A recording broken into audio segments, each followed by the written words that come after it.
O Senhor esteja convosco. Ele está no meio de nós. Proclamação do Evangelho de nosso Senhor Jesus Cristo, segundo São Marcos. Glória a vós, Senhor.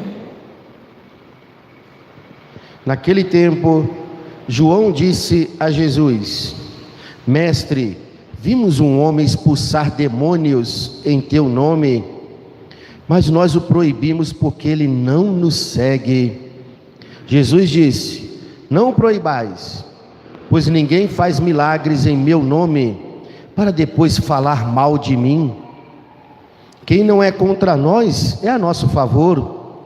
Em verdade eu vos digo, quem vos der a beber um copo de água, porque sois de Cristo, não ficará sem receber a sua recompensa. E se alguém escandalizar um destes pequeninos que creem, melhor seria que fosse jogado no mar com uma pedra de moinho amarrada ao pescoço.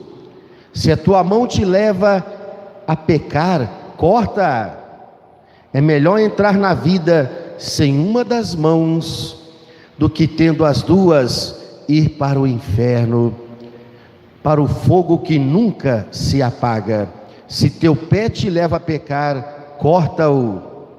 É melhor entrar na vida sem um dos pés do que tendo os dois ser jogado no inferno. Se teu olho te leva a pecar, arranca-o. É melhor entrar no reino de Deus com um olho só do que tendo os dois ser jogado no inferno, onde o verme deles não morre e o fogo não se apaga. Palavra da salvação. Glória a vós, Senhor.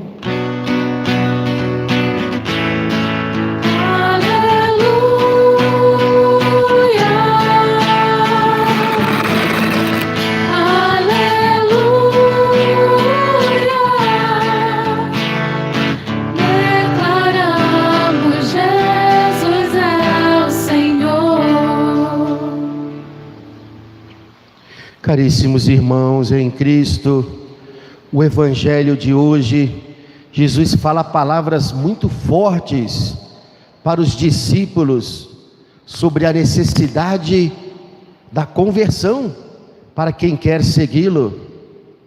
Primeiramente, Jesus vai dar uma lição muito importante para os discípulos que estavam sempre caindo na tentação de se acharem um grupo especial, um grupo privilegiado de Jesus.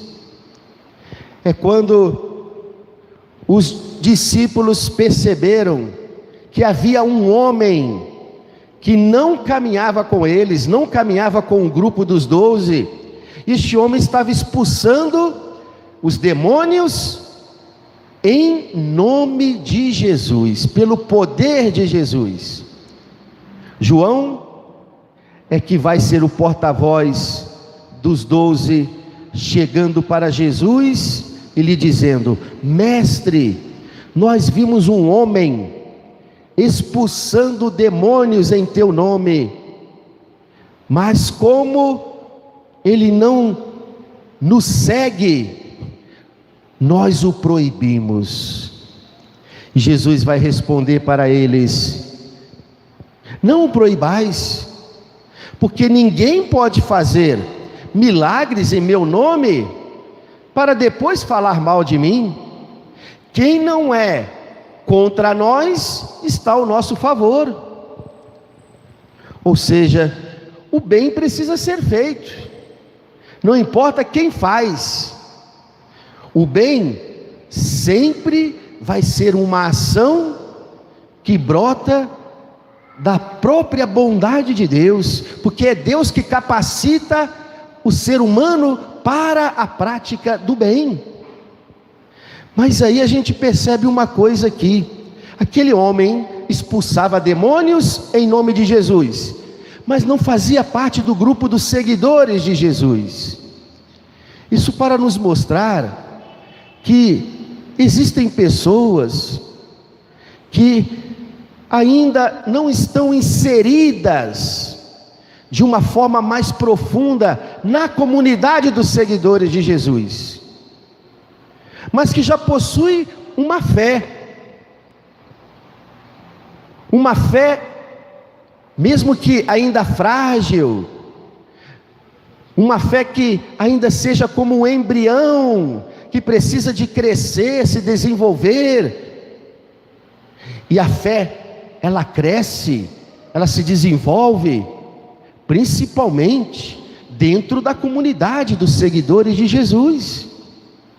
Mas tem pessoas que já têm a sua fé, mas ainda é uma fé muito frágil, que precisa de ser amadurecida. Essas pessoas precisam de ser ajudadas a também se sentirem inseridas, acolhidas na comunidade dos seguidores de Jesus, para que essas pessoas também façam uma caminhada de fé, a fim de se tornarem cada vez mais firmes na sua opção pelo Cristo, na sua adesão ao Cristo. É por isso que no segundo momento, Jesus vai falar para os discípulos: se alguém escandalizar um destes pequeninos que creem, melhor seria que fosse jogado ao mar com uma pedra de moinho amarrada ao seu pescoço. Palavras duras de Jesus, hein? É melhor que tal pessoa nem existisse, do que buscasse escandalizar os pequeninos na fé. Quem são esses pequeninos? E o que seria este escândalo que Jesus aqui nos fala? Jesus está falando principalmente destes cristãos que eu acabei de mencionar agora há pouco, que já tem a sua fé, já tem o seu desejo de seguir o Cristo, mas ainda são pequeninos na sua fé, porque precisam de serem acolhidos na comunidade cristã, precisam ser acolhidos por aqueles que já buscam seguir a Jesus, precisam de ser ajudados, a fim de que possam crescer cada vez mais na fé. E estes pequeninos na fé, queridos irmãos, quando chegam na comunidade dos seguidores de Jesus, eles querem em primeiro lugar, justamente, serem acolhidos, serem ajudados, e eles vão se espelhar naqueles cristãos que já estão caminhando no seguimento de Jesus há mais tempo. Eles vão se espelhar naqueles cristãos que já estão inseridos na comunidade. E aí que entra a seriedade da advertência que Jesus fez: ai daqueles que escandalizarem um só destes pequeninos que creem, seria melhor que fossem jogados no mar com uma pedra de moinho amarrada ao pescoço. Essa era uma forma frequente no tempo de Jesus, ao qual as pessoas se utilizavam para tirar a própria vida. As pessoas costumavam amarrar uma pedra bem pesada junto ao seu corpo, e depois se jogavam no mar, se jogavam nos rios, para que nunca mais voltassem daquelas águas. Jesus não está desejando a morte para ninguém, é claro. Pelo contrário, Jesus está mostrando a seriedade que é a nossa opção por Ele, a seriedade que é quando a gente não leva a sério o nosso caminho de conversão, e podemos até mesmo escandalizar os outros com nossas atitudes, com a nossa maneira de viver, que ainda não se conforma ao Evangelho. O que é o escândalo? Não pensemos aqui o escândalo como pessoas que fazem um estardalhaço diante de alguma situação, diante de alguma discussão, pessoas que fazem um barraco, conforme nós costumamos falar. Não é esse tipo de escândalo que Jesus está falando, não. Jesus fala de um escândalo muito mais grave, e essa palavra escândalo vem do grego, significa pedra de tropeço, e é uma palavra que vem da mesma raiz da palavra Satanás. Agora vocês entendem porque há 2 domingos atrás Jesus chamou Pedro de Satanás, né? Foi quando Jesus tinha revelado para os 12 o seu caminho de cruz, que ele ia ter que passar pelo sofrimento, ele ia morrer, mas no 3º dia ressuscitaria. Mas os apóstolos ficaram só com a parte mais negativa da revelação de Jesus, porque Jesus falou sim do seu caminho de cruz, do seu caminho de sofrimento que ele ia ter que passar, mas ele também falou que iria ressuscitar no 3º dia. Porém, Pedro toma Jesus à parte e vai querer impedir que Jesus seguisse o seu caminho, a sua missão até o fim. Senhor, que Deus não permita que te aconteça isso. E Jesus vai chamar Pedro de Satanás, né? Afasta-te de mim, porque você não está pensando como Deus, e sim como os homens deste mundo. Satanás é o mesmo que pedra de tropeço. Este é o escândalo que Jesus aqui está falando no Evangelho. Um obstáculo que possa nos fazer cair. E de acordo com as palavras de Jesus, o escândalo é sempre uma atitude que nós podemos ter em nossa vida, que possa também ajudar os outros a caírem, a não caminharem firmes na sua fé. Caríssimos irmãos, se há algo que devemos sempre refletir em nossa vida, é se estamos levando mesmo Cristo a sério, é se estamos mesmo deixando Cristo ser pedra de fundamento para nós, é se estamos mesmo deixando Cristo nos converter cada vez mais para Ele, porque nós cristãos podemos ser pedras de tropeço na vida dos outros, principalmente na vida daqueles que ainda não têm uma fé firme, que podem olhar para nós, para atitudes que tenhamos, para certos estilos de vida, certos vícios e paixões que ainda cultivamos em nossa vida, e essas pessoas podem se sentir escandalizadas. Vou aqui dar alguns exemplos. Vamos supor, né, que o pai e a mãe procurem com as palavras sempre ensinar aquilo que é o certo para os seus filhos, sempre ensinar aquilo que é o correto, os verdadeiros valores, mas os filhos percebem que as atitudes do pai e da mãe, a maneira que o pai e a mãe vivem no dia a dia, nos seus relacionamentos, ou na forma de conduzir a sua vida no cotidiano, que as atitudes deste pai e desta mãe não condizem com os ensinamentos que eles dão para os seus filhos. Porque, principalmente as crianças, até os 7 anos de idade, elas são muito virtuais, ou seja, elas aprendem por aquilo que veem, e não tanto por aquilo que ouvem. Elas observam as nossas atitudes, dos adultos que estão em sua volta, os seus comportamentos. E se a criança vê que aquelas pessoas que lhes são mais íntimas fazem certas coisas, as crianças vão crescer achando que aquelas coisas são boas, são certas, e vão imitar aquilo que o pai faz, aquilo que a mãe faz, mesmo que sejam coisas erradas.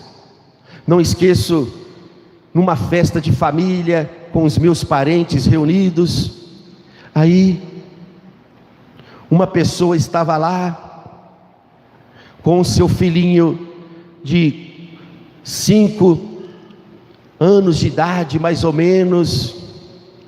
Aí o pai pegou um copo, encheu com aquela água, que não era água que passarinho não bebe, porque se beber, morre, né? Vocês sabem que tipo de água eu estou falando. Água ardente, que arde quando desce no organismo da pessoa. Aí o pai encheu o copo, né? Mostrou o copo para o filho e disse assim: olha, não vai seguir o exemplo do pai não, hein?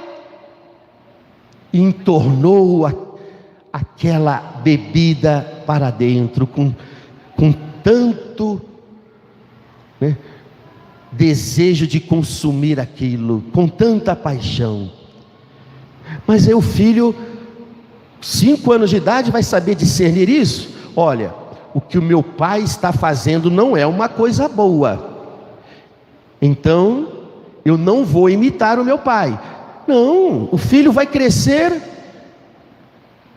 vendo que o pai age daquela maneira, mesmo que lhe ensine o contrário,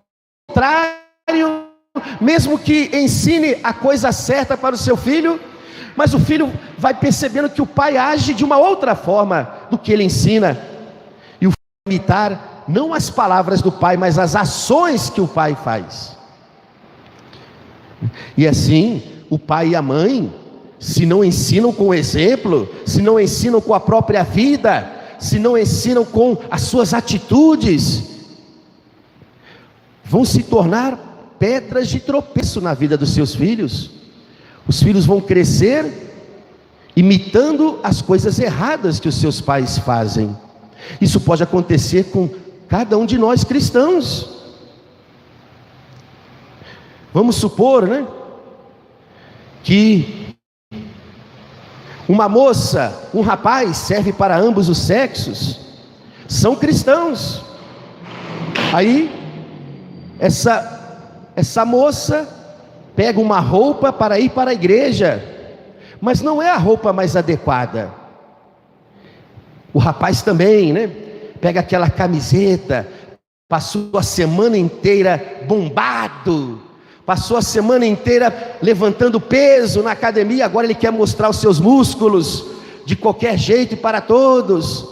A moça também da geração fitness quer mostrar os seus músculos, quer mostrar o seu corpo sarado. Aí, mas é uma pessoa de fé, é claro, ninguém duvida disso, mas coloca uma roupa inadequada para ir para a igreja. É claro que o cristão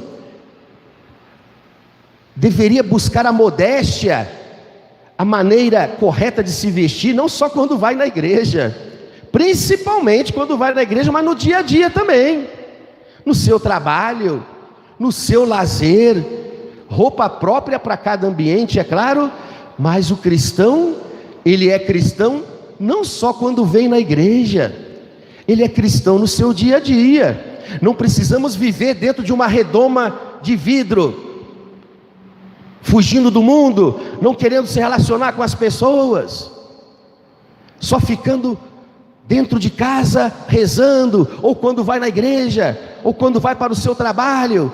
Não, o cristão vive no meio do mundo, mas nós não somos do mundo, disse Jesus uma vez. Então, eu devo viver nessa vigilância de minhas atitudes, é no dia a dia, é no meu cotidiano, é em cada ambiente que eu vivo, porque as pessoas sempre vão me ver como um cristão. Mas aí a moça, o rapaz vai na igreja e coloca uma roupa que não condiz com aquele momento, que exalta as curvas do seu corpo, uma roupa que exalta a sensualidade, decotes.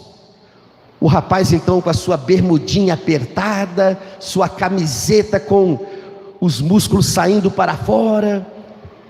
Aí as pessoas vão observar: olha, fulano de tal, Beltrana, está indo para a igreja, mas olha como ela se veste, olha como ela vai para a igreja, e ainda vai ser ocasião de pecado para os outros, não vai ajudar os outros no seu caminho de conversão, porque a sua maneira de vestir não é uma maneira modesta. Isso serve para o nosso dia a dia. Ser cristão não é uma fantasia de carnaval. Quando eu coloco essa fantasia quando me convém, e tiro essa fantasia quando me convém. Isso acontece conosco também, nós padres. Não me esqueço, quando eu era seminarista, fomos fazer um passeio para uma praia, e alguns seminaristas e um padre nos acompanhava, e o padre disse assim: olha, quando eu chegar lá na praia, eu quero beber a minha cerveja, eu quero ficar bem à vontade. Se chegar alguém lá conhecido de vocês, não me apresente como padre, hein? Fala que eu sou o amigo de vocês. Eu me lembro que, principalmente em Angra dos Reis, o que mais você vai encontrar é pessoas conhecidas, né? E aí veio uma pessoa conhecida. Primeira coisa que fizemos: ô meu irmão, deixa eu apresentar aqui o padre que está conosco, né? Depois ele brigou com os seminaristas: eu não disse que não era para me apresentar como padre? Aqui eu quero ficar à vontade, quero comer o meu camarão, beber a minha cerveja à vontade, não teria pecado nenhum o padre sentar ali, né, num restaurante, comer o seu camarão, tomar a sua cervejinha de uma forma social, equilibrada, educada. Mas aí que está, né? O cristão acha que pode viver como cristão em certos ambientes e em outros ambientes, ou de calça comprida, mas vai colocar uma roupa de banho decente, não vai colocar um fio dental. Tem que falar abertamente. O rapaz não vai colocar uma sunguinha ali onde, né, quase tudo está saindo para fora. Vai usar uma roupa de banho, mas que não escandalize os outros, porque o cristão é cristão em qualquer lugar que ele vá. Essa vigilância da conversão, esse desejo de sermos fiéis a Cristo, de sermos sinais do seu reino aonde nós vivemos. Mas aí, aquele patrão que está à frente de uma empresa, todos os seus funcionários sabem que aquele patrão é católico, sabe que aquele prefeito é cristão, sabe que aquele vereador é cristão, mas no dia a dia os seus funcionários são tratados de forma desrespeitosa. O patrão está sempre oprimindo, está sempre deixando de dar os direitos que os seus funcionários têm, está sempre explorando os seus funcionários de uma forma excessiva, está sempre humilhando os seus empregados. Não é um patrão cristão, mesmo que se diz cristão. Os empregados vão pensar assim: poxa, esse nosso patrão é cristão, está sempre na igreja, e no entanto, ele é pior do que os patrões deste mundo, ele é pior do que os pagãos. As pessoas vão ficando escandalizadas, porque vão percebendo que as nossas atitudes não condiz com a fé que nós professamos. E por isso a gente pode ser escândalo na vida dos outros, a gente pode ser pedra de tropeço. E no entanto o cristão tem que ser pedra de suporte, de sustento, pedra onde os outros podem até se escorar, se apoiar, buscando uma ajuda para a sua própria conversão. Por isso que logo em seguida Jesus é ainda mais radical nas suas palavras, quando ele fala: se a tua mão te leva a pecar, arranca.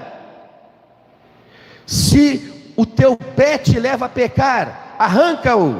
Se um dos teus olhos te levam a pecar, arranca-o, porque é melhor entrar nos céus sem um destes membros do que com os dois ir para o inferno, para o fogo que jamais se apaga. É claro, não podemos tomar essas palavras ao pé da letra.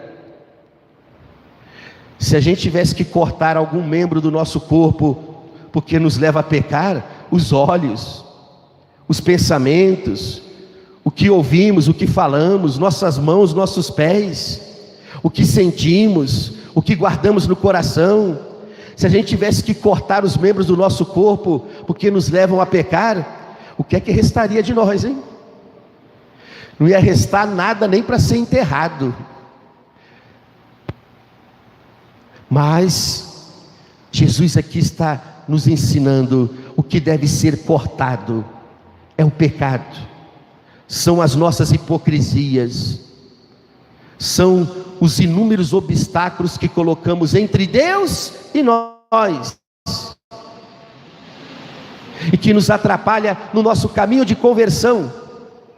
O que deve ser cortado da nossa vida são as ocasiões que nos levam a pecar, as portas que ainda abrimos e que permite o pecado entrar na nossa vida. É isso que deve ser cortado. Jesus, com essas palavras, vem nos ensinar a cortar o mal pela raiz, porque o mal, se não é cortado pela raiz, ele cresce, ele cria raízes, ele dá frutos, e frutos malignos em nossa vida. Sabia que até certas amizades, se não nos ajudam a caminhar para Deus, se não nos ajudam a ser pessoas melhores, seres humanos mais virtuosos, também tem que ser cortada? Não porque nos julgamos melhor do que os outros, pelo contrário, justamente porque nos reconhecemos pecadores, mas necessitados de conversão. Tem certas amizades que, se a gente mantém na nossa vida, tem certos relacionamentos que, se a gente mantém em nossa vida, só vai nos levando para o pecado, só vai nos levando para longe da graça de Deus, longe da sua salvação. E por isso a gente tem que ter a coragem de cortar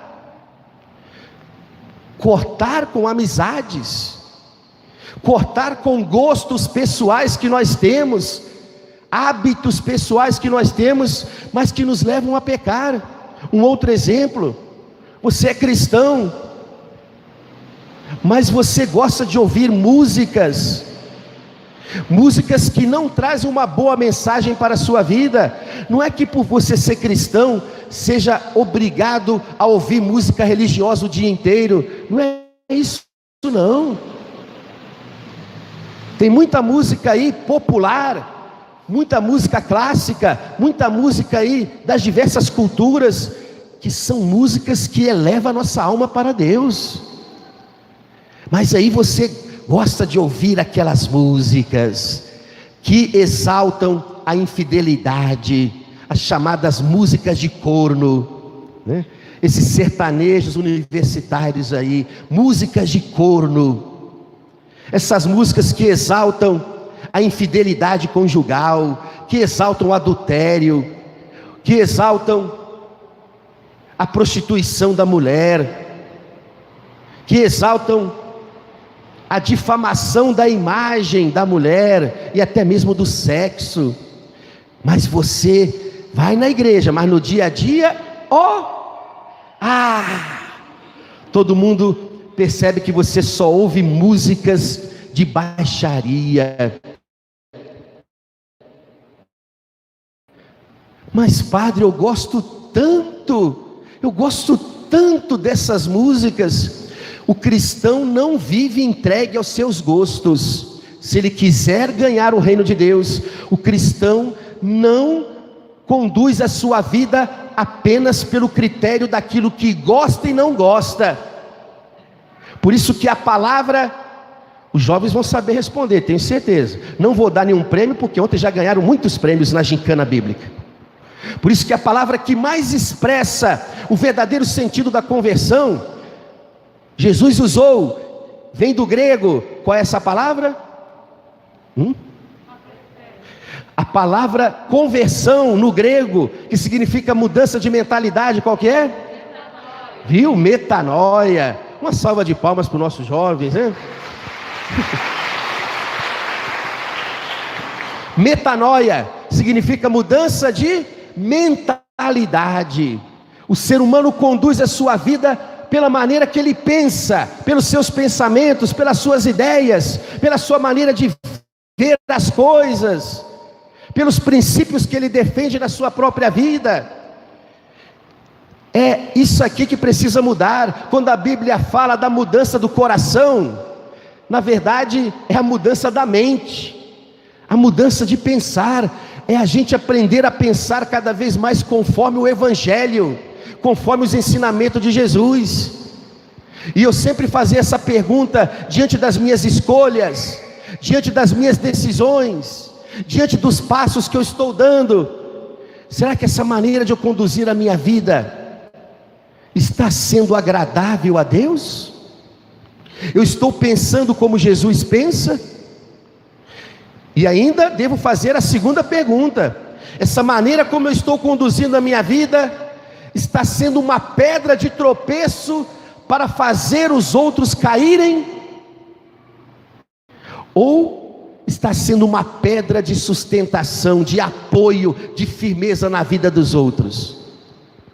Será que os outros, olhando para a minha vida neste mundo, se buscarem se apoiar em mim, vão cair? Ou vão se sentir sustentados, amparados, para que eles também busquem a conversão? O que precisa ser cortado da nossa vida é o pecado, e tudo aquilo que pode nos levar a pecar. Hoje, domingo, dia da Bíblia, último domingo do mês dedicado à palavra de Deus.